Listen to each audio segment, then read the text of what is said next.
BGS hospital ಪರಮ ಪೂಜ್ಯ ಭೈರವೈಕ್ಯ ಶ್ರೀ ಬಾಲಗಂಗಾಧರನಾಥ ಸ್ವಾಮೀಜಿಯವರ ಆಶಯದಂತೆ ಪರಮ ಪೂಜ್ಯ ಜಗದ್ಗುರು ನಿರ್ಮಲಾನಂದನಾಥ ಸ್ವಾಮೀಜಿಯವರ ಮಾರ್ಗದರ್ಶನದಂತೆ ಅಂಗಾಂಗ ಕಸಿಯ ಕಾರ್ಯವನ್ನು ನಡೆಸ್ಕೊಂಡು ಬರ್ತಾ ಇದೆ.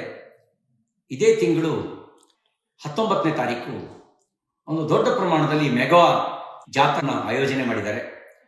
ನಾನು ಎಲ್ಲ ಬಡ ಜನತೆಯ ಪರವಾಗಿ ಆದಿಚುಂಚನಗಿರಿ ಸಂಸ್ಥಾನಕ್ಕೆ, ಪರಮ ಪೂಜ್ಯ ಜಗದ್ಗುರುಗಳಿಗೆ ಮತ್ತು BGS ಆಸ್ಪತ್ರೆಗೆ ನಾನು ಧನ್ಯವಾದಗಳನ್ನು ಹೇಳಲಿಕ್ಕೆ ಬಯಸ್ತೇನೆ. ಅಂಗಾಂಗದ ಜಾಗೃತಿ ದಾನ ಅಂದರೆ ಮನುಷ್ಯ ಬದುಕಿದ್ದಾಗಲೂ ಪರೋಪಕಾರಿಯಾಗಬೇಕು, ಸತ್ತ ನಂತರವೂ ಕೂಡ ಪರರಿಗೆ ಉಪಕಾರಿಯಾಗಬೇಕು.